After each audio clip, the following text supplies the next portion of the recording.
Hello learners, आप सभी को प्यार भरा नमस्कार। ज्ञानस्थली क्लासेस में आपका बहुत बहुत स्वागत है। तो फाइनली हम यूनिट 7 आज स्टार्ट करने वाले हैं।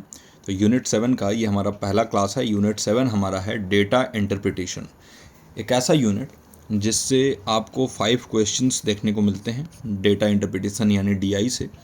बहुत ही इंपॉर्टेंट यूनिट है और इस 5 क्वेश्चंस को आप 100% ठीक है स्कोर कर सकते हो। इनमें 0% डाउट होता है। क्यों? क्योंकि ये क्वेश्चन जो है ना वो न्यूमेरिकल्स होते हैं, ठीक है। और न्यूमेरिकल्स में क्या होता है कि अगर आपने सही कर दिया तो आपके जो है JRF लाने में जो सबसे इम्पॉर्टेंट यूनिट है वो है data interpretation and logical reasoning और RC। ये जो है आपको JRF दिलाते हैं, reading comprehension, data interpretation, logical reasoning. अगर ये अच्छे से कर लिया आपने तो आपको जो है नेट से JRF की जो जर्नी है वो आप कर पाते हो। मतलब आप जो है ना ईजिली यहाँ पर जो है 10 मार्क्स स्कोर कर सकते हो, ठीक। और जो ये 5 क्वेश्चंस हैं वो कैसे आप जो है 100% स्कोर कर सकते हो इन क्लासेस को देख के जो हम आगे कराने वाले हैं। आज का ये हमारा लेक्चर फोकस्ड होगा इंट्रोडक्शन पे, डेटा इंटरप्रिटेशन के क्या क्या सिलेबस में दिया हुआ है। और देखिए सिलेबस में जो मेंशन है तो उसका थ्योरी पढ़ने से कोई मतलब नहीं है, फिर भी मैं आपको पढ़ाऊँगा, इसलिए पढ़ाऊँगा। स्टार्ट है और फर्स्ट लेक्चर में, उसके बाद तो न्यूमेरिकल ही न्यूमेरिकल चलेंगे। पूरी तरीके से प्रैक्टिस बेस्ड यूनिट है। मैं कितना भी आपको करा दूँ, आपको करना खुद से ही है। जितना प्रैक्टिस करोगे उतना ज़्यादा बेहतर बनोगे। तो क्लास के एंड में मैं आपको कुछ टिप्स एंड ट्रिक्स दूंगा जिनके माध्यम से और आप जो है ज़्यादा से ज़्यादा स्कोर कर सको। और स्टार्ट करेंगे हम सिलेबस को जानते हुए, और सिलेबस को जान के हम आगे बढ़ेंगे। इंट्रोडक्शन देखेंगे डेटा इंटरप्रिटेशन का, इसके बाद हम एक एक जो है थोड़ा थ्योरी कवर करेंगे और फिर हम पहुंचेंगे कि कैसे जो है हम न्यूमेरिकल को टैकल करना है, किस टाइप के न्यूमेरिकल्स आते हैं। 5 ऐसी चीज़ें बताऊंगा जो अगर आपने कर लिया तो आप 100% स्कोर करोगे। और ये भी मैं बताऊंगा कि आप क्यों डरते हो इस यूनिट से यानी डेटा इंटरप्रिटेशन से, और कैसे आपका वो डर खत्म होगा। तो बने रहिए इस वीडियो में। बहुत ही इंपॉर्टेंट वीडियो होने वाला है, बहुत ही इंपॉर्टेंट क्लास होने वाला है आपके लिए। Without any further ado let's get started into our class first, that is introduction to data interpretation. तो देखिए सबसे पहले सिलेबस, ठीक। तो देखिए सिलेबस में क्या क्या मेंशन है, ये ऑफिशियल सिलेबस है। सबसे पहले मेंशन है sources, acquisition and classification of data, ठीक है। क्या क्या डेटा के सोर्स होते हैं, कैसे उनको डेटा को उसका एक्विजिशन कैसे करते हैं, कैसे उसका अधिग्रहण करते हैं, मतलब उसको इकट्ठा कैसे करते हैं, और कैसे हम क्लासीफाई करते हैं यानी उसका वर्गीकरण कैसे करते हैं उस डेटा का, ठीक। फिर डेटा जो है मात्रात्मक होता है और गुणात्मक होता है, यानी कि क्वांटिटेटिव एंड क्वालिटेटिव डेटा होता है। तो वो ये मैं आपको पहले भी बता चुका हूँ, ठीक। इसके बाद ग्राफिकल रिप्रेजेंटेशन में bar chart, histograms, pie chart, table chart और लाइन चार्ट दिया हुआ है। मैं आपको बताऊंगा कि आपको क्या पढ़ना है। देखिए ये जो भी इसमें मेंशन है इसका थ्योरी और ये सबसे कुछ मतलब नहीं है। आने वाला है न्यूमेरिकल, कभी भी आज तक थ्योरी आया नहीं है, आपसे न्यूमेरिकल ही पूछेगा डेटा इंटरप्रिटेशन में। डेटा का मैपिंग और उसके साथ साथ डेटा इंटरप्रिटेशन एक यहाँ पे मेंशन है, और डेटा और गवर्नेंस मेंशन है। कोई मतलब नहीं है सिलेबस, बस एक आपकी जानकारी के लिए मैंने बता दिया कि क्या सिलेबस है।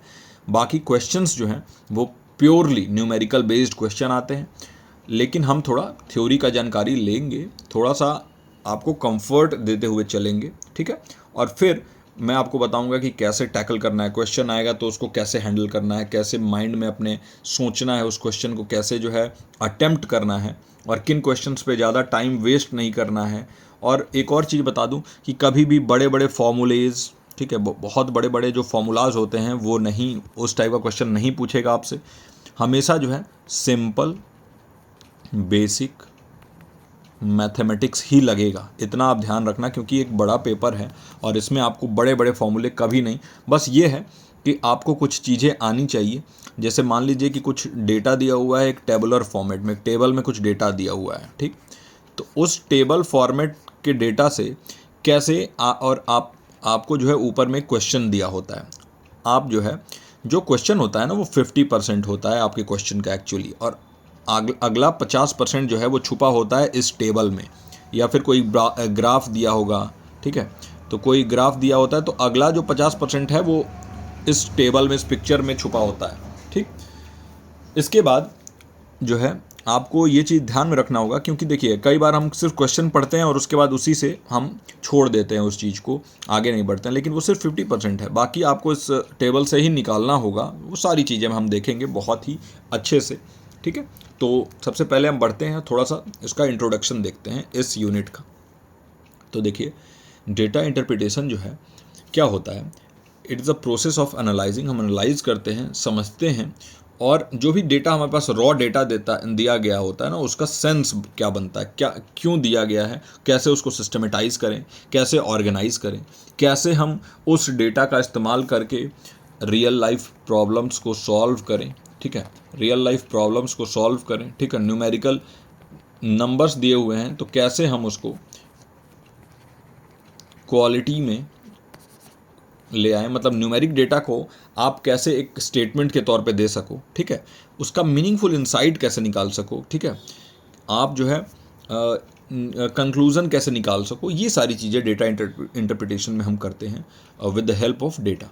It plays a crucial role, बहुत इंपॉर्टेंट रोल प्ले करता है अलग अलग फील्ड्स में, जैसे business, science, health care, finance और सबसे इंपॉर्टेंट रिसर्च, ठीक। यानी कि व्यवसाय, विज्ञान, स्वास्थ्य सेवा, वित्त और अनुसंधान जैसे विभिन्न क्षेत्रों में महत्वपूर्ण भूमिका निभाता है। हमारे लिए पढ़ना क्यों इम्पॉर्टेंट है? आखिर ये जो यूजीसी है ये हमसे ये डेटा इंटरप्रिटेशन क्यों पूछ रहा है? क्योंकि देखिए हम सभी लोग जो है अलग अलग सब्जेक्ट्स के लिए अपीयर कर रहे हैं और ये जनरल पेपर है, तो जनरल पेपर में मैथमेटिक्स क्यों हो रहा है? तो देखिए इसी एग्ज़ाम से आपको आगे जो है ना रिसर्च के लिए भी आप जो है अप्लाई करने वाले हो, यानी कि पीएचडी में एनरोलमेंट। अब तो देखिए जैसे कल ही नोटिस आया है कि अब पीएचडी के लिए अलग अलग एंट्रेंस एग्जामिनेशन नहीं होगा, है ना, एक ही एग्ज़ाम होगा जो एनटीए का आपका जो ये नेट जेआरएफ का एग्ज़ाम होता है, और इसी के बेसिस पे आपको 3 चीज़ें मतलब मिलेंगी। एक तो जैसे पहले लिखा होता था ना कि qualified for assistant professor and JRF, ठीक है, जेआरएफ भी, और अब लिखा रहेगा qualified for JRF, assistant professor and PhD examinations या फिर पीएचडी एनरोलमेंट, है ना। तो आपको 3 चीज़ों का फ़ायदा एक एग्ज़ाम से होने वाला है, तो अब इस एग्ज़ाम का इम्पोर्टेंस और ज़्यादा होने वाला है, ठीक है। तो आप जो है रिसर्च में आगे बढ़ने वाले हैं, और रिसर्च में क्या होता है कि बहुत ज़्यादा डेटा जो है उस पर काम होता है। डेटा को इकट्ठा किया जाता है, डेटा को सिस्टमेटिक ढंग से सजाया जाता है, डेटा से कुछ मीनिंगफुल इंसाइट्स निकाले जाते हैं, डेटा का यूज़ करके आप जो है ना कंक्लूज़न तक पहुंचते हो। और इसीलिए हर रिसर्चर के लिए, हर अनुसंधान के विद्यार्थी के लिए ये डेटा इंटरप्रिटेशन यूनिट बहुत इम्पोर्टेंट है ना। तो इसीलिए इसको जो है बताया जाता है, इसीलिए इसको पढ़ाया जाता है। यहाँ पर आपको पेपर 1 में आपसे डेटा इंटरप्रिटेशन पे सवाल पूछे जाते हैं, ठीक है। तो ये हो गया। अब देखिए इफ़ेक्टिव डेटा इंटरप्रिटेशन कैसे होता है, तो इसमें बहुत सारे की कंपोनेंट्स होते हैं, जैसे डेटा का सोर्स जानना, कैसे एक्विजिशन हुआ है डेटा, कैसे इकट्ठा किया गया है ना, ये भी इम्पॉर्टेंट है, ठीक। क्लासीफाई कैसे किया गया डेटा को, कैसे क्लासीफाई किया गया है ना, किस बेसिस पे वो डेटा जो है उसको आगे आप प्रोसेस कर रहे हो, है ना, कैसे उस डेटा सैम्पलिंग कैसे आपने किया, हर चीज़ जो है इम्पोर्टेंट होता है। और ये सारी चीज़ें आपके लिए जानना ज़रूरी इतना नहीं है, क्यों? क्योंकि देखिए आप जो है सीधा तौर पे जानिए कि आपको ये 5 क्वेश्चंस जो है ना जो इसमें आ रहे हैं डीआई में, ये सॉल्व करने हैं, और इन 5 क्वेश्चंस में आपको मैक्सिमम मार्क्स जो है वो चाहिए, यानी जो इसके मार्क्स होते हैं, है ना। और इसी के लिए आपके लिए ये सारी चीज़ें जो है बस एक इन्फॉर्मेशन के तौर पे लीजिए। एग्जामिनेशन में इससे रिलेटेड आपसे कुछ नहीं पूछने वाला, जो एग्ज़ाम में पूछने वाला है वो हम देखेंगे, लेकिन एक बार आपको इसका जो ओवरव्यू है ना, ये सारी चीज़ों को थोड़ा डिटेल में बता दूं और फिर हम वहाँ तक पहुँचेंगे। तो देखिए डेटा के सोर्सेज को सबसे पहले देखें तो देखिए प्राइमरी सोर्स होता है, सेकेंडरी सोर्स होता है, टर्शियरी सोर्स होता है, यानी प्राथमिक स्रोत, द्वितीयक स्रोत और तृतीयक स्रोत। प्राथमिक स्रोत क्या होता है, तो प्राथमिक स्रोत क्या होता है, तो data collected first hand through experiments, experiment करके अगर आप कोई डेटा कलेक्ट कर रहे हो, ठीक। प्रयोग करके कुछ सर्वे कर रहे हो, कुछ सर्वेक्षण कर रहे हो, और या फिर कुछ साक्षात्कार से, कुछ इंटरव्यू से, कुछ ऑब्जर्वेशन से, अवलोकन से अगर कुछ डेटा जो है इकट्ठा कर रहे हो, एकत्रित कर रहे हो ना, उस डेटा को हम कहेंगे प्राइमरी सोर्स, क्योंकि ये फर्स्ट हैंड डेटा होता है। इसके पहले ये डेटा और किसी को नहीं मिला होता है, आपको डायरेक्टली मिलता है, इसलिए इसको हम कहते हैं प्राथमिक या फिर प्राइमरी सोर्स। सेकेंडरी सोर्स क्या होता है? देखिए, ऐसा डेटा जो एग्जिस्टिंग सोर्स जैसे कि बुक्स है, जर्नल्स है, डेटाबेसेस हैं, रिपोर्ट्स हैं, वेबसाइट्स हैं, इन सारी चीज़ों से आपको मिलता है। तो देखिए, बुक्स में कोई पहले उस डेटा को इकट्ठा किया होगा, फिर वो बुक्स में छपा और फिर आपको मिला, तो ये दूसरे यानी सेकेंडरी सोर्स हो गया। जर्नल में भी सेम, पहले से रिसर्च हो गया, वहाँ छपा, आपको मिला। डेटाबेस में वो पहले किसी ने इकट्ठा किया, फिर आपको मिला। रिपोर्ट्स, वेबसाइट, हर जगह, तो ये सेकेंडरी सोर्स है। ठीक है, ये जो है ना प्राथमिक स्रोत नहीं है, ये द्वितीयक स्रोत है। फिर आ जाते हैं टर्सरी सोर्स पे। तो ये डेटा जो है ऐसा डेटा जिसे एग्रीगेशन से एनालिसिस करने के बाद, यानी प्राइमरी और सेकेंडरी सोर्स से एनालिसिस करके उस डेटा को अगर अवेलेबल कराया जा रहा है, उसको हम कहेंगे टर्सरी सोर्स। मेटा एनालिसिस जिसे कहते हैं, डेटा एग्रीगेटर क्या करते हैं, बहुत सारा डेटा इकट्ठा करते हैं, उसको क्लासीफाई कर देते हैं, सारी चीज़ें अवेलेबल होती हैं, वो हम कहेंगे टर्सरी सोर्स। ठीक, हर सोर्स जो है ना उसके कुछ स्ट्रेंथ होते हैं, कुछ लिमिटेशंस होती हैं, कुछ बायसेस होते हैं, और इन सारी चीज़ों को इंटरप्रिटेशन के टाइम पे ध्यान देना होता है। आपको कुछ ध्यान नहीं देना है, आपको बस इस जानकारी को समझना है कि क्या होता है प्राइमरी सोर्स, क्या होता है सेकेंडरी सोर्स, क्या होता है टर्सरी सोर्स। ठीक, दूसरा हमारा जो पॉइंट है वो है एक्विजिशन ऑफ डेटा, यानी डेटा का अधिग्रहण जो है वो कैसे किया गया। डेटा एक्विजिशन में बहुत ज़्यादा इंपॉर्टेंट स्टेप एक शामिल होता है रॉ डेटा को कलेक्ट करना। यानी यहाँ पर क्या होता है कि रॉ डेटा यानी कच्चा डेटा, जिस डेटा को अभी तक प्रोसेस नहीं किया गया है, वैसा डेटा इकट्ठा किया जाता है अलग अलग सोर्सेज से। ठीक, क्या क्या मेथड हो सकते हैं? देखिए, मैनुअली आप कर सकते हो, मैनुअल एंट्री के, यानी कि आप स्प्रेडशीट में, डेटाबेस में या दूसरे सॉफ्टवेयर सिस्टम में मैनुअली एंटर कर रहे हो डेटा को। ऑटोमेटेड कलेक्शन हो सकता है, जहाँ पर सेंसर्स से कुछ डेटा आप इकट्ठा कर रहे हो। ठीक है, फॉर एग्जांपल आपने गेट पे सेंसर लगा दिया कि दिन भर में कितने लोग ने एंट्री किया, कितने लोगों ने एग्जिट किया, और उस बेसिस पे आपको डेटा मिल गया।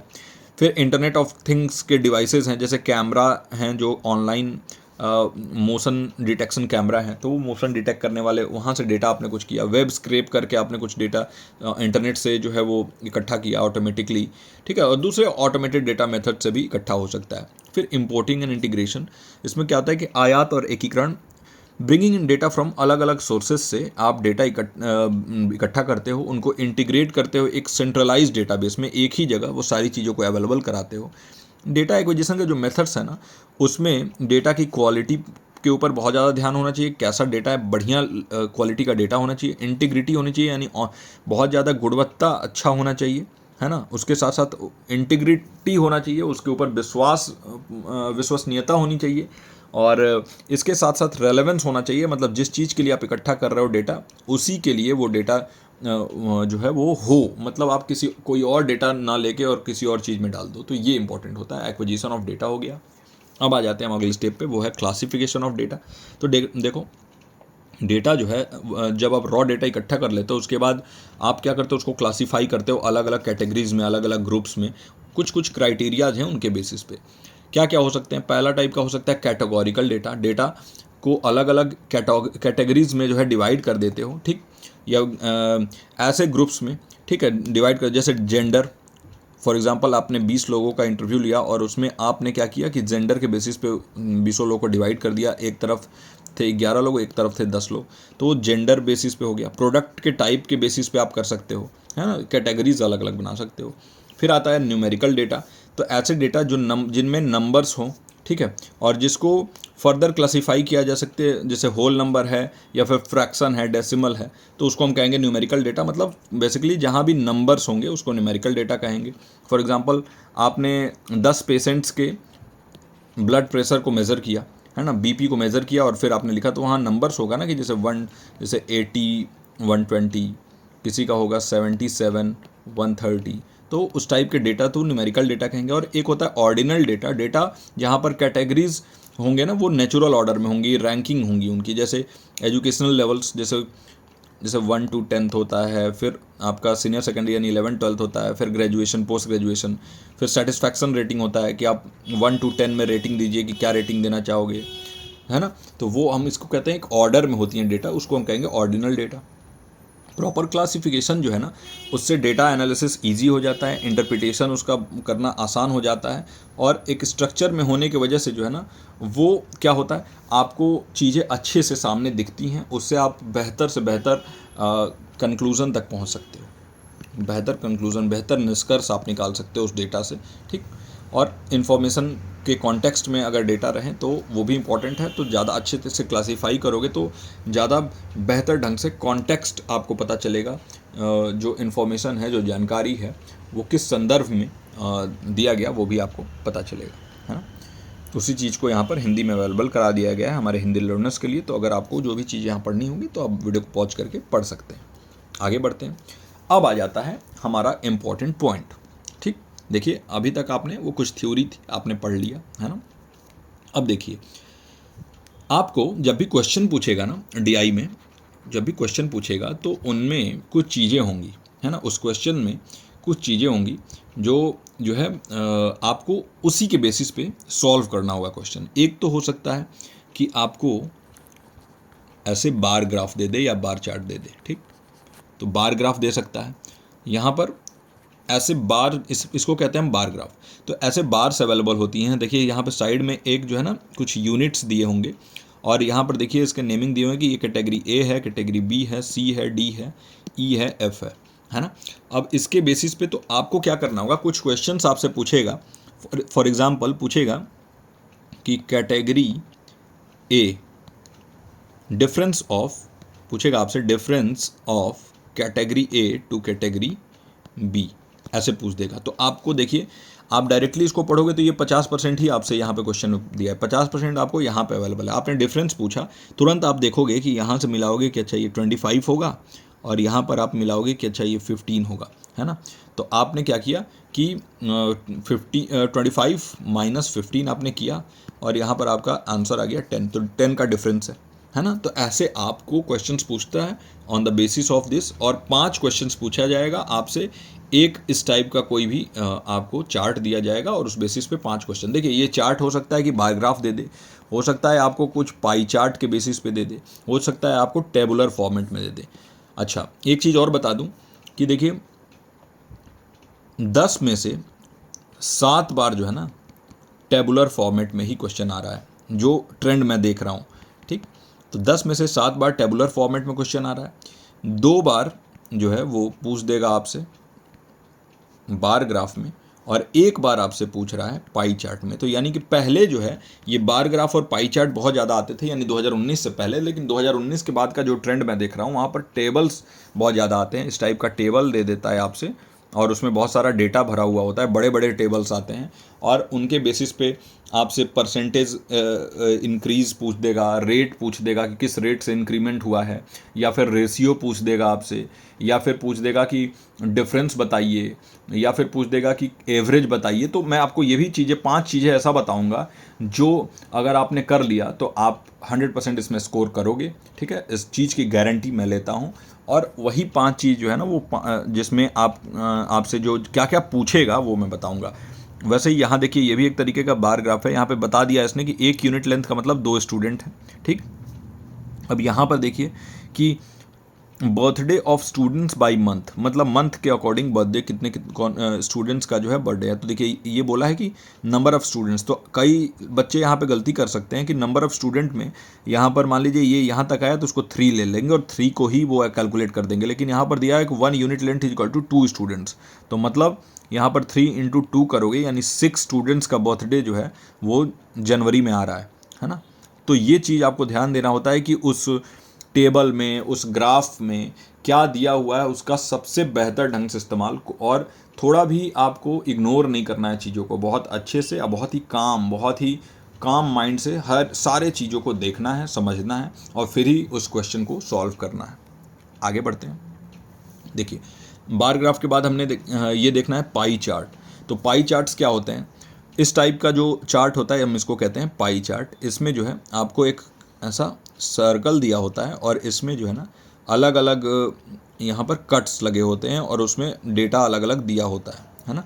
तो जैसे यहाँ पर इसने दे दिया कि ये रेंट है 47%, और 13% सेविंग्स में जा रहा है, स्कूल फी में 13% जा रहा है, ट्रांसपोर्ट में 5%, करंट में 2%, ग्रॉसरी में 20%। तो यानी कि ये एक्सपेंडिचर बता रहा है कि कितना एक पर्सन है तो वो कुछ अर्निंग कर रहे हैं, तो उनके अर्निंग का कितना अमाउंट कहाँ कहाँ जा रहा है। अब आपको ये दे दिया और आपको यहाँ पर अमाउंट दिया हुआ है, देखिए एक्सपेंसेस और अमाउंट। रेंट में 7,000 रुपये गया, तो आपको तुरंत दिमाग में आना चाहिए कि अच्छा 7,000 यानी कि, और ये 47% है, तो इससे आपको 100% निकालना होगा कि 100% मतलब उनका इनकम। आपसे इसमें अगर इनकम पूछ दिया तो आप कैसे निकालोगे, है ना। ग्रॉसरी 3,000 है, ग्रॉसरी 20% बोल रहा है, तो जैसे ही ग्रॉसरी जो है वो 3,000 है और ये 20% ऑफ द इनकम है ना, कि जो भी उनका इनकम हो रहा है उसका 20% जो है वो ग्रॉसरी में जा रहा है, और वो कितना है, 3,000 है। तो फिर आप देखोगे कि अच्छा 20% अगर 3,000 है तो 20 इंटू 5 100% होता है। तो अगर मैं 3 इंटू 5 करूँ, ठीक है, 3,000 3 के और इंटू 5 करूँ मैं, तो यानी कि 15,000 होगा, और इनका जो इनकम होगा वो कितना होगा, वो होगा 15,000। ठीक, तो ऐसे करके आप जो है ना कुछ निकाल सकते हो। देखिए ये 100% मतलब मैं आपको ये नहीं बता रहा हूँ कि जो, मैं सिर्फ आपको समझाने के लिए यहाँ पे बता रहा हूँ कि इस टाइप का आपको डेटा दे सकता है, उससे क्या क्या पूछ सकता है। फिर आपसे पूछ देगा, ये पूछ सकता है कि स्कूल फ़ी और ट्रांसपोर्ट का रेशियो बताइए। तो फिर आप क्या करोगे, आप करोगे ऐसे 2,000 और डिवाइडेड बाई 800 कर दोगे, और जैसे ही ये करोगे फिर 0 से ये 00 कैंसिल आउट हो जाएगा, और 20:8 अब इसको सिंप्लीफाई कर दोगे। ठीक है, तो यहाँ हो जाएगा 2 10 जा 20, 2 4 जा 8, 2 2 जा 4, 2 5 जा 10, यानी 5:2 के रेशियो में है। यानी जितना पैसा स्कूल फ़ी पे खर्च हो रहा है और उसका जो है मतलब मतलब उसके रेशियो में 2 पार्ट जो है वो खर्च हो रहा है कहाँ, ट्रांसपोर्ट में। तो ये हो गया इन दोनों के बीच का रेशियो। अगर आपसे पूछ दिया तो इतना आपसे ऐसे ही क्वेश्चंस पूछा जाता है। मैं तो ये कहता हूँ ये इजी टू मॉडरेट लेवल के ही क्वेश्चन होते हैं, लेकिन चूँकि आधा ही इन्फॉर्मेशन यानी 50% इन्फॉर्मेशन ही आपको क्वेश्चन के रिटन फॉर्मेट में होता है, और 50% इस टेबल में, पाई चार्ट में या फिर बार ग्राफ में होता है, तो आधे बच्चे तो इसी से डर जाते हैं या कंफ्यूज हो जाते हैं, है ना। और दूसरी चीज़ ये आपको लगता है कि आप कर नहीं सकते हो, तो आप पहले से डरे होते हो। जैसे एक एग्जांपल यहाँ देखते हैं पाई चार्ट का, तो यहाँ पे दिया हुआ है, देखिए कि स्टॉक्स में 42%, बॉन्ड्स में 29%, 14% CD है और 15% सेविंग्स है। ठीक, तो देखिए कैश डिपॉजिट में 14% है। तो यहाँ पर आप देखिए कि ये बता दिया है कि पूरे 100% में कितना कितना जो है कहाँ कहाँ डिवाइडेड है। अब यहाँ पर अमाउंट बता दिया डॉलर्स में कि इतने $1,000। तो देखिए $46,500 इनके स्टॉक्स में है, और ये होता है 42.27%। फिर बॉन्ड्स में $32,000 है और ये होता है 29.09%। तो इस टाइप से आपको पूरा दे दिया गया है, और इस बेसिस पे आपसे फिर वही सेम चीज़ डिफरेंस पूछ देगा कि स्टॉक और बॉन्ड का बताइए, डिफरेंस पूछ देगा कि रेशियो पूछ देगा स्टॉक और सेविंग्स का रेशियो बताइए। ठीक है, फिर आपसे रेट ऑफ इंक्रीमेंट अगर ईयर बाय ईयर कुछ दिया हो कि 2010-12 में ये हुआ, 2013 में इतना सेल हुआ, 2014 में इतना सेल हुआ, तो पूछ देगा कि ईयर ऑन ईयर ग्रोथ बताइए क्या हुआ। फिर पूछ देगा कि कितना जो है लॉस हुआ, कितना प्रॉफिट हुआ। यही सारी चीज़ें आपसे पूछा जाता है ना। बढ़ते हैं नेक्स्ट पे, और देखिए ये टेबुलर फॉर्मेट है, और यहाँ पर मैंने लिखा हुआ है मोस्ट इम्पॉर्टेंट, क्योंकि आजकल क्वेश्चंस जो हैं वो मोस्टली टेबुलर फॉर्मेट से ही आ रहा है। आपको एक टेबल दिया होता है और उसी से रिलेटेड आपको 5 क्वेश्चंस पूछ देता है। टेबल में बहुत सारा डेटा भरा हुआ होता है, और आप जो है हो जाते हो कंफ्यूज उस चीज़ को लेके, है ना। तो इस चीज़ को लेके आपको कंफ्यूज नहीं होना है। देखिए आप इतना समझ लीजिए कि डेटा इंटरप्रिटेशन में आपका आंसर जो है ना वो आपके सामने ही है, आपके सामने इस टेबल में छुपा हुआ है आपका आंसर। और थोड़ा सा बेसिक आपको मैथ्स आना चाहिए, है ना। अगर आप बेसिक मैथ्स आपको आता है और प्रैक्टिस आप बहुत अच्छा कर रहे हो, और ये अच्छे से इन टेबल्स को पढ़ना आता है, इनसे डेटा को कैसे निकाला जाता है, कैसे इस डेटा को आप जो है ना अपने दिमाग में ये सोचिए कि हाँ ये क्या चीज़ है, ये क्या है, कैसे इस चीज़ को अपने क्वेश्चन में यूज करोगे, वो आना चाहिए आपको। तो बाकी तो आपके 100% इसमें स्कोर कर पाओगे। जितने ये 5 क्वेश्चन आते हैं तो आपका जो है 5 में से 5 सही होगा। जैसे यहाँ पर दिया हुआ है कि देखिए 2010 में एक प्रोडक्ट है वो 4500 का है, 2011 में 4800 है, 4500 हुआ 2012 में, 2013 में 5400 और 4600। ठीक, ये फॉर एग्जांपल जो है आपके सेल्स का वॉल्यूम है। है ना, कि कितना कितना कौन कौन सा प्रोडक्ट सेल हुआ है। तो ये देखिए 2010 में 4500 सेल हुआ, फिर 4800 सेल हुआ, फिर 45 हुआ, फिर 5400, फिर 4600। ठीक, तो वैसे ही प्रोडक्ट 2 का भी दिया हुआ है यहाँ पे, प्रोडक्ट 3 और प्रोडक्ट 4 सिमिलर तरीके से दिया हुआ है। तो यहाँ पर देखिए सबसे पहले अगर आपसे क्वेश्चन पूछ दे कि 2010 के मुकाबले 2011 में जो है, यानी कि 2010 के मुकाबले 2011 में आपको कितना प्रॉफिट हुआ, कितने number of unit of sales आप देखोगे, तो आप देखोगे कि 4500 से यहाँ पर क्या हुआ है 4800 हुआ है ना। तो यानी कि 300 का इंक्रीमेंट हुआ है। और फिर आप निकालोगे परसेंटेज में कि ये 300 जो है वो 4500 का कितना परसेंट होगा।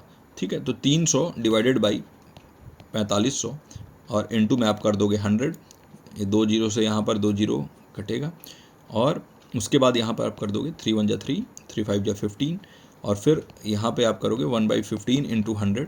ठीक, तो यानी कि आप जैसे ही आप ये करोगे आपका जो है वो परसेंटेज निकल जाएगा कि कितने परसेंट जो है वो इंक्रीमेंट हुआ है।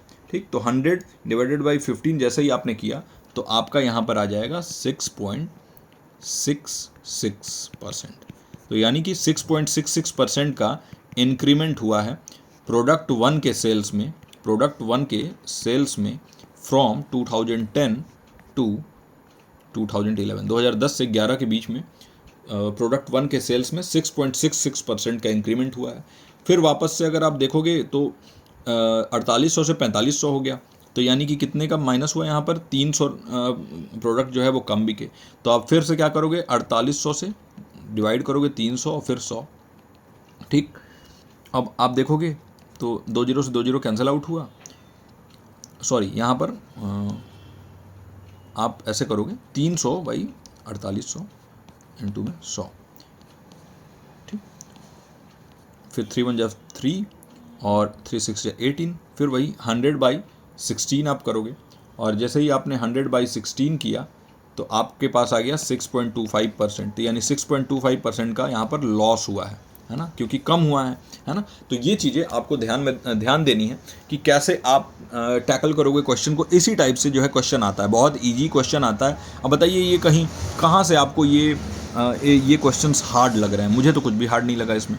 वैसे ही देखिए, the results of half yearly and annual examination are shown in the table given below.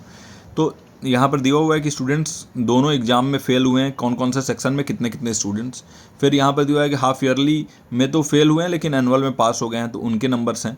यहाँ पर दिया हुआ है student pass in half yearly but failed in annual, उनके नंबर से। Student pass in both exams, तो उनके नंबर हैं। तो देखिए इससे ही रिलेटेड आपसे फिर वो क्वेश्चन पूछ देगा, परसेंटेज पूछ सकता है, रेट ऑफ इंक्रीज पूछ सकता है, आपसे डिफरेंस पूछ सकता है कि सेक्शन सी में बताइए कि कितने रेशियो बताइए कि students failed in half yearly but passed in annual exam का ratio, total student passed in both exam से बताइए। तो फिर आपको कुछ नहीं करना होगा, आपको 8/46, ठीक है। और जैसे ही आप ये करोगे तो आपका रेशियो आ जाएगा कि किस रेशियो में जो है वो हुआ है ना। तो देखिए आप जैसे ये करोगे 2 4 जा 8 और 2 2 जा 4, 2 3 जा 6 और 4:23 के इसमें रेशियो में जाएगा। इससे ज़्यादा आप कैंसिल आउट करके और पॉइंट मत देना, रेशियो को रेशियो में ही आपको बताना होता है। वैसे ही आपको ऑप्शंस भी आ जाएगा। फिर वैसे ही आपसे बहुत सारी चीज़ें पूछ सकता है इस बेसिस पे ही, ये टेबुलर फॉर्मेट के बेसिस पे ही। तो टेबल को समझना और टेबल से डेटा कैसे निकालना है और कैसे इंक्रीज होता है, कैसे डिक्रीज होता है, rate of increment, rate of decrement, हर चीज़ को समझना होगा और उसको जो है हमें अप्लाई करना आना चाहिए। प्रैक्टिस करेंगे जितना ज़्यादा उतना बेहतर ढंग से हम कर पाएंगे। अब देखिए जो मैं आपको बता रहा था रूल ऑफ 5, ये मैंने जो है एक चीज़ नोटिस किया है और उस चीज़ को नोटिस करके एक रूल ऑफ 5 मैंने जो है अपने दिमाग में बनाया कि एक रूल ऑफ 5 अगर हमें मालूम हो तो हम DI में 100% गारंटीड फुल स्कोर करेंगे, 100% फुल स्कोर करेंगे, और वो भी क्या, गारंटीड। और इससे बाहर एक भी क्वेश्चन नहीं आएगा। सबसे पहला हमारा है परसेंटेज। हमारे क्वेश्चन जो है या तो परसेंटेज से पूछेगा या फिर प्रॉफिट लॉस का परसेंट पूछ देगा कि कितने परसेंट का प्रॉफिट हुआ, कितने परसेंट का लॉस हुआ, या फिर हमसे एवरेज पूछ देगा कि कितने, ये एवरेज बताइए कि एवरेज, ये 3 सालों का एवरेज क्या रहा, 5 सालों का एवरेज क्या रहा, इस टाइप का। रेशियो पूछ देगा कि किस रेशियो में, इस ईयर से उस ईयर का रेशियो बताइए। रेट ऑफ इंक्रीज और रेट ऑफ डिक्रीज पूछ देगा, जहाँ पर भी हमें परसेंट ही कैलकुलेट करना होता है। वृद्धि और कमी की दर, प्रतिशत, लाभ हानि प्रतिशत, औसत निकालना और अनुपात निकालना। अगर ये 5 चीज़ें आपको आ गई तो आप 100% फुल स्कोर करोगे। क्योंकि देखिए, अगर आपसे डिफरेंस पूछता है कि क्या डिफरेंस रहा, या फिर आपसे पूछ देता है नॉर्मल इंक्रीज और डिक्रीज, तो आप जो है देखिए, जोड़ घटाना तो सबको आता है, तो एडिशन, सबट्रैक्शन, ठीक है, ये सारी चीज़ें तो आप इजीली कर लोगे। ये 5 चीज़ें अगर आपको आती हैं, अच्छे से इस पर कमांड कर लेते हो, तो सारे क्वेश्चन आपके सही होंगे, एक भी क्वेश्चन गलत नहीं होगा। पहला है परसेंटेज, दूसरा है प्रॉफिट लॉस परसेंटेज, तीसरा है एवरेज है, चौथा रेशियो और पांचवा है rate of increase and rate of decrease. ठीक है, तो एक बार देख लेते हैं, सारी चीज़ों को समझ लेते हैं, और उसके बाद एक एक करके percentage, profit loss percentage, average, ratio और रेट ऑफ इंक्रीज डिक्रीज को देखते हैं। ठीक है, तो देखिए सबसे पहले परसेंटेज है ना। तो अगर हम परसेंटेज के बारे में बात करें तो देखिए, यहाँ पर एक क्वेश्चन दिया हुआ है कि suppose you have 20 red marbles out of a total of 50 marbles. ठीक, 50 आपके पास जो है ना वो कंचे हैं, जो कंचे होते हैं ना वो 50 हैं आपके पास, 50 मार्बल्स हैं, और इनमें से कह रहा है कि 20 जो है ना ये रेड मार्बल्स हैं, रेड मार्बल्स। तो बताइए कि find the percentage of red marbles. तो अगर आपको ये करना है कि रेड मार्बल्स का परसेंटेज निकालना है, तो आप कौन सा फॉर्मूला यूज़ करोगे, है ना, ये यहाँ पर सवाल आता है। तो देखिए, परसेंटेज जब भी आपको निकालने के लिए बोले तो सिंपली आप ये देखिए कि आप क्या करोगे, 20 रेड मार्बल हैं, टोटल कितने हैं 50, तो जितना आपको दिया है, जो कम मात्रा, मतलब जिसका परसेंट निकालना है, उसको हम ऊपर लिखेंगे, टोटल को हम नीचे लिखते हैं। ठीक है, और उसके बाद हम क्या कर देते हैं, उसके बाद हम मल्टीप्लाई कर देते हैं 100 से। ठीक, तो देखिए 1 0 से 1 0 यहाँ पर कैंसिल आउट हो गया। ठीक, अब यहाँ पे मल्टीप्लाई करेंगे या डायरेक्टली भी अगर देखें तो यहाँ पर आ जाएगा कितना, 200/5, और 200/5 कितना होता है 40। ठीक है, तो यानी कि 40%। तो ये पूछ रहा है आपसे कि find the percentage of red marbles. तो रेड आप यहाँ पर जवाब होगा कि रेड मार्बल्स जो है ना वो 40% है। तो देखिए कितना इजी ये है, परसेंटेज ऐसे ही निकाला जाता है। यानी कि जिसका वो पूछेगा उसको आप ऊपर रखिए, और जितने टोटल को आप नीचे रखिए, और मल्टीप्लाई कर दीजिए 100 से, निकल गया आपका परसेंटेज। ठीक, दूसरा है प्रॉफिट लॉस परसेंट। इमेजिन करिए कि आपने एक शर्ट जो है ख़रीदा $30 और उसको $40 में बेच दिया। तो फिर पूछेगा कि आपसे कि, मतलब पूछेगा नहीं, मतलब मैं आपसे बता रहा हूँ कि ये प्रॉफिट लॉस कैसे निकालेंगे। तो to calculate the profit percentage, आपको अगर प्रॉफिट परसेंटेज निकालना होगा तो फिर आप कैसे यूज़ करोगे, किस फॉर्मूला को यूज़ करोगे। तो देखिए, आपने 30 का ख़रीदा, 40 में बेचा। तो अगर आपको ये करना है ना, तो सबसे पहले आपको ये करना होगा कि 40 - 30 कितना होगा, तो यानी कि $10 जो है ना, ये आपका टोटल ये प्रॉफिट हुआ है। अब देखोगे कि आपका $10 प्रॉफिट हुआ है, वो $10 जो है ना वो मतलब कितने का प्रॉफिट हुआ है, आपका कितना परसेंट का प्रॉफिट हुआ है। तो वो देखोगे कि देखिए 30 का जो है ना वो कितना है। ठीक, तो आप उसको क्या करोगे, 10/30 इंटू में कर दोगे 100। ठीक, अब ये हो जाएगा, आपका जो आंसर आएगा वो होगा 100/3, यानी कि 33.33%। यानी कि अगर आपको प्रॉफिट परसेंटेज निकालना है तो आप क्या करोगे, सेम वैसे ही कि जैसे $10 का आपको प्रॉफिट हुआ, आप सबसे पहले माइनस करना, 40 से 30 को माइनस करोगे तो $10 आ गया। अब उस $10 को जितना स्टार्टिंग में, मतलब जिस प्राइस पे आपने ख़रीदा है, यानी कि जितना आपको कॉस्ट पड़ा है उसको आप नीचे लिखिए, और आपके प्रॉफिट को ऊपर लिखिए, और उसके बाद 100 से मल्टीप्लाई कर दीजिए। क्योंकि प्रॉफिट आपको कॉस्ट पे हुआ ना, इसलिए हम कॉस्ट्स पे निकालेंगे। सेलिंग पे प्रॉफिट नहीं होता है, कॉस्ट पे प्रॉफिट होता है। यानी कि अगर हम देखें तो cost price plus profit is equal to sale price होता है। ये तो आपको पता ही होगा कि जितने का आपको सामान पड़ा, मान लो आप 100 रुपये का सामान आपने लिया और आपको 20 रुपये का प्रॉफिट हुआ अगर आपने 120 में बेचा तो, है ना। तो इसीलिए सबसे पहले तो इसको ये निकालेंगे $10, और $10 को डिवाइड करेंगे हम 30 से और इंटू 100 कर देंगे, यानी 33.33% जो है वो प्रॉफिट परसेंट हो गया हमारा। अगला क्वेश्चन हम देखते हैं, या फिर अगला ये एवरेज है। तो कंसिडर करिए एक सेट दे दिया आपको नंबर का 10, 15, 20, 25 और 30, और ये बोल दिया ये एज है। ठीक है, एज है कि किसी का एज 10 है, किसी का 15, किसी का 20, 25, 30। अब बताइए एवरेज करके कि किस आपका जो एवरेज एज है ना वो कितना होगा इसमें। तो एवरेज अगर आपसे पूछ दे तो यानी औसत है ना, इसको हम औसत भी कहेंगे। प्रॉफिट लॉस परसेंटेज आपको मालूम ही है कि कितना जो है आपको प्रॉफिट हुआ, कितना लॉस हुआ, उसका परसेंटेज हमने देख लिया। अब हम एवरेज को देखते हैं। तो आप कुछ नहीं करना है यहाँ पर, आप सबसे पहले सभी नंबर्स को ऐड कर लोगे सिंपली, और जितने ये नंबर्स हैं ना उनसे टोटल काउंट करके और डिवाइड कर दोगे। यानी 1 2 देखिए 1 2 3 4 5, तो टोटल यहाँ पर 5 अलग अलग ग्रुप्स हैं या फिर 5 अलग अलग एज है, तो आप नीचे लिख दोगे 5। अब आप ऐड कर लो 30 और 25, 55 और 20, 75 और 10, 85, 5, 90 और 10, 100, और 100 डिवाइडेड बाई 5 जैसे ही आपने किया तो आपका आंसर आ गया 20, और 20 जो है वो एवरेज एज हो गया। एवरेज क्या हुआ 20, है ना। तो ये हो गया। अब एवरेज भी आपने निकालना सीख लिया, आगे देखते हैं रेशियो। तो देखिए आपके पास 2 रेड बॉल दिया हुआ है और 3 ब्लू बॉल दिया हुआ है, ठीक। बता रहा है कि 2 रेड बॉल है और 3 जो है आपके पास ब्लू बॉल है, ब्लू बॉल। तो अगर आपसे रेशियो पूछ दे तो कुछ नहीं करना है, रेड इज टू ब्लू का अगर रेशियो पूछ रहा है तो 2:3 कर दीजिए, है ना। ये सिंपल, इसको हम 2/3 भी लिख देते हैं, है ना। एक चीज़ और ध्यान दीजिए कि रेशियो जो है ना वो इनटू में, इसमें चाहे जितना भी आप करते रहो दोनों तरफ आपको सेम नंबर से इनटू करना पड़ेगा, यानी मल्टीप्लाई करना पड़ेगा। फॉर एग्जाम्पल इस 2:3 को आप 20:30 भी लिख सकते हो, क्योंकि यहाँ पर मैंने इधर भी 10 से मल्टीप्लाई कर दिया, इधर भी 10 से मल्टीप्लाई कर दिया, कोई डिफरेंस नहीं आएगा। अगर इधर भी 20 से कर दिया, इधर भी 20 से कर दिया, कोई डिफरेंस नहीं आएगा। लेकिन अगर इधर 20 और इधर 10 से कर दिया तो वो गलत हो जाएगा। तो दोनों तरफ, रेशियो के दोनों तरफ अगर सेम नंबर से मल्टीप्लाई हो रहा है तो वो रेशियो जो है वो सेम ही होगा, क्योंकि कैंसिल आउट होके ओवरऑल ये 2:3 ही आ जाएगा। एग्जाम्पल के तौर पे देख लीजिए, अगर मैं 20:30 कर रहा हूँ, यानी कि मैं 20/30 लिख रहा हूँ, और 20/30 में 0 से 0 तो कैंसिल आउट हो जाएगा। क्यों, कैसे होगा? या फिर इसको आप सिंपली ऐसे देख लो कि 20/30 लिख रहा हूँ तो 10 2 जा 20, 10 3 जा 30, फिर वापस वही आ गया 2:3। ये मैं बिल्कुल बेसिक, ऐसे बच्चों को जिनको कुछ भी नहीं आता हो मैथ्स में, उनके लिए भी ये जो है मैं बता रहा हूँ। तो ये नॉर्मली रेशियो हम ऐसे निकाल देते हैं।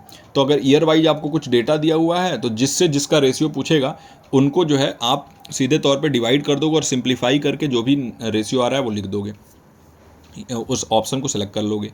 फिर आ जाता है हमारा 5वां, rate of increase and decrease. तो इससे जो है ना बहुत ज़्यादा क्वेश्चंस पूछे जाते हैं। Rate of increase, rate of decrease जो है इसको मोस्ट इंपॉर्टेंट आप मार्क कर लीजिए। इससे बहुत सारा क्वेश्चन जो है वो पूछा जा रहा है, और लोगों को लगता है कि बहुत ज़्यादा कॉम्प्लिकेटेड है, लेकिन बहुत ईजी होता है ये, ठीक। तो सपोज करिए कि एक स्टॉक है, उसका प्राइस है $50 और उससे वो बढ़ के हो गया $60। तो $50 से $60 का जो है वो प्राइस डिफरेंस हो गया। यानी कि फॉर एग्ज़ाम्पल आज अगर 28 मार्च है तो 27 मार्च को जो है ना इस स्टॉक का प्राइस था $50, और 28 मार्च को इस स्टॉक का प्राइस हो गया है $60। तो पूछेगा कि रेट ऑफ इंक्रीज़ बताइए, तो आप फिर क्या करोगे? आपको रेट ऑफ इंक्रीज़ निकालना है ना, तो सबसे पहले आप क्या करोगे, इस डिफरेंस को निकालोगे। तो 60 - 50 यानी कि $10 का डिफरेंस आ रहा है, ठीक है, $10 का डिफरेंस है। अब जो भी आपके पास आया डिफरेंस, तो ये $10 आया, और $10 को आप देखोगे कि क्या रेट, मतलब कितना इंक्रीमेंट हुआ, है ना।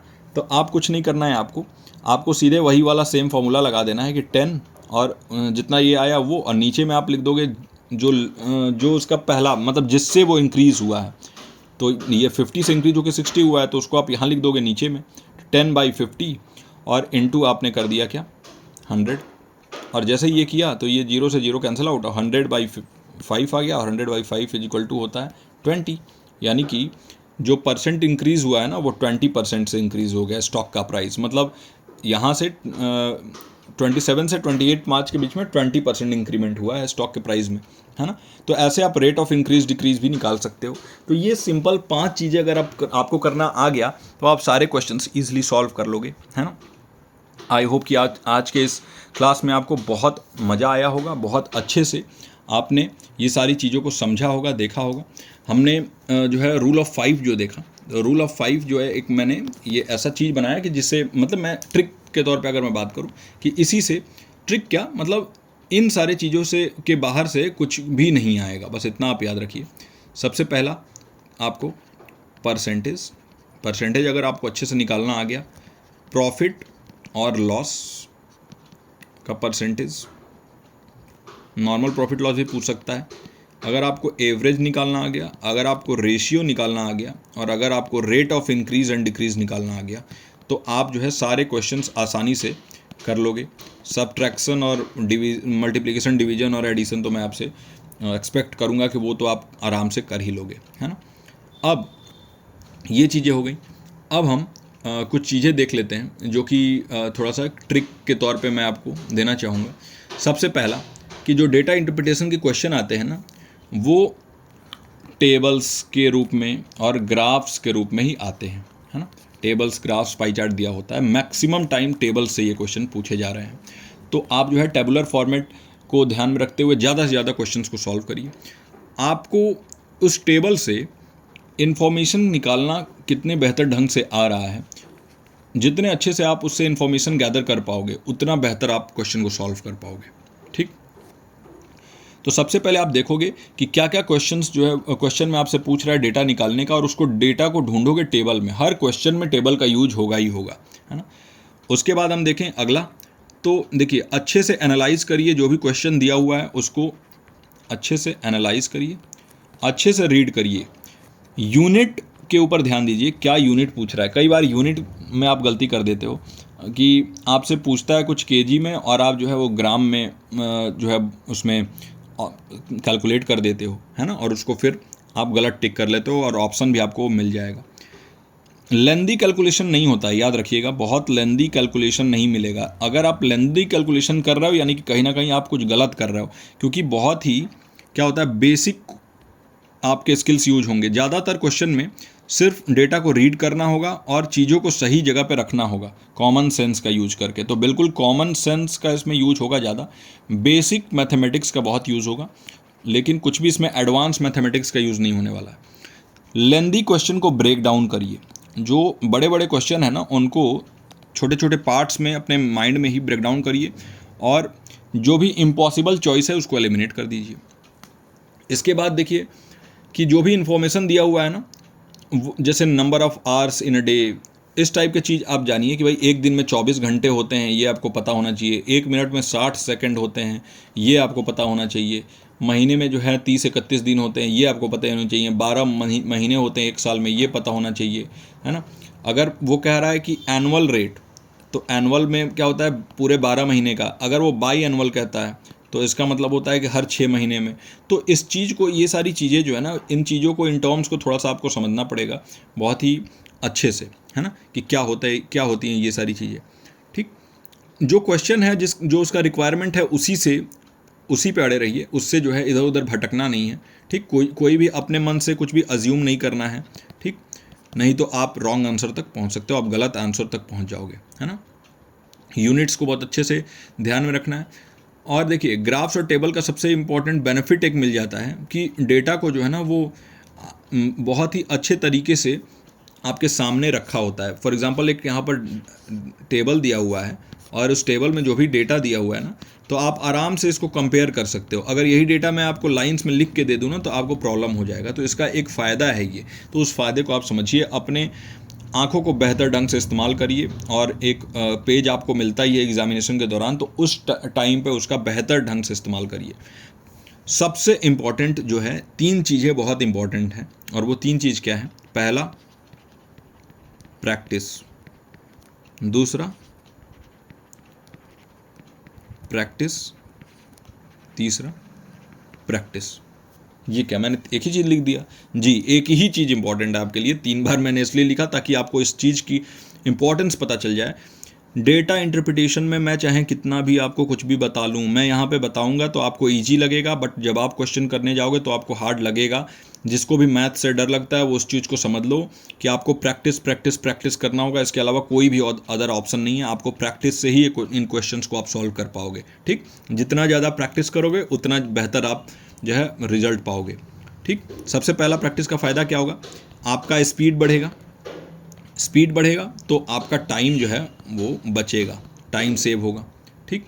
और इसीलिए अलग अलग टाइप के डीआई के क्वेश्चंस आप अटेम्प्ट करिए, अलग अलग टाइप के। अभी कुछ दिन पहले टेस्ट हो रहे थे तो आपने क्वेश्चंस अटेम्प्ट किए ही होंगे, अलग अलग टाइप के डेटा इंप्लीमेंटेशन के क्वेश्चन जो है अटेम्प्ट करिए, ठीक। इसके बाद दूसरा फ़ायदा क्या होगा, आपका कॉन्फिडेंस बढ़ेगा, आप डरोगे नहीं उन क्वेश्चंस को जब एग्ज़ाम में देखोगे तो कॉन्फिडेंस बढ़ेगा, तो आप जो है ना वो ज़्यादा बेहतर ढंग से उन क्वेश्चंस को कर पाओगे और ज़्यादा कम समय में उन क्वेश्चंस को कर पाओगे, ठीक। तो आई होप कि ये सारी चीज़ें आप याद रखो डेटा इंटरप्रिटेशन को हैंडल करते समय, बिल्कुल ही डरना नहीं है। और अगले लेक्चर से हम क्या करने वाले हैं कि हम क्वेश्चंस को ही उठाएंगे, पहले प्रीवियस ईयर में आए हुए क्वेश्चंस को उठाएंगे और उनसे ही हम डीआई को समझेंगे। किसी भी तरीके का थियोरेटिकल और ये सब में जाने की कोई मतलब नहीं है। जितना हो सके क्वेश्चंस जितना हम सॉल्व करेंगे उतना ज़्यादा बेहतर हम कर पाएंगे। तो ये सारे टॉपिक्स पे, परसेंटेज पे, प्रॉफिट लॉस पे, एवरेज पे, रेशियो पे, फिर रेट ऑफ इंक्रीज डिक्रीज पे, सब्ट्रैक्शन, एडिशन, जो भी डिफरेंस, जो भी चीज़ें हैं उन पे जो है हम क्वेश्चंस देखेंगे, उन क्वेश्चंस को सॉल्व करेंगे यहाँ पर क्लास में, ताकि आप ज़्यादा से ज़्यादा बेहतर स्कोर कर पाओ। क्योंकि ये बिल्कुल भी थ्योरेटिकल यूनिट नहीं है, तो बिल्कुल भी ये मत समझना कि यहाँ पर आपको कुछ भी परोस के दिया जाएगा, आपको भी प्रैक्टिस करना होगा। मैं यहाँ पर समझाऊंगा, मैं यहाँ पे करके दिखाऊंगा, कॉन्सेप्ट्स को बता दूंगा, लेकिन at the end of the day आपको ही प्रैक्टिस करना है, क्योंकि आप ही फेस करने वाले हो एग्जामिनेशन में। I will not be giving your examination, आपको खुद अपना एग्ज़ाम देना है ना। तो आई होप कि ये इंट्रोडक्शन क्लास आपको अच्छा लगा हो। डेटा इंटरप्रिटेशन में कुछ जो है आपको जानकारी एक्स्ट्रा मिला हो, कुछ इन्फॉर्मेशन मिला हो, कुछ अच्छे तरीके से आपका थोड़ा कॉन्फिडेंस बूस्ट हुआ हो, इसके लिए ये क्लास बहुत इंपॉर्टेंट था। मैंने सारी वो चीज़ें बताई जो जिन तरीक़ों से आप 100% गारंटी स्कोर कर सकते हो डीआई में, पूरे full out of full score कर सकते हो। वो 5 चीज़ें बताई जो आप अगर आप जो उनके ऊपर कमांड कर लो तो आप जो है सबसे अच्छा स्कोर इसी यूनिट में कर पाओगे। इस वीडियो को यहाँ तक देखने के लिए आपका बहुत बहुत शुक्रिया। मिलते हैं अगले लेक्चर में बहुत सारे क्वेश्चंस के साथ। टिल देन आप अपना और अपनों का ख्याल रखिए। नमस्कार।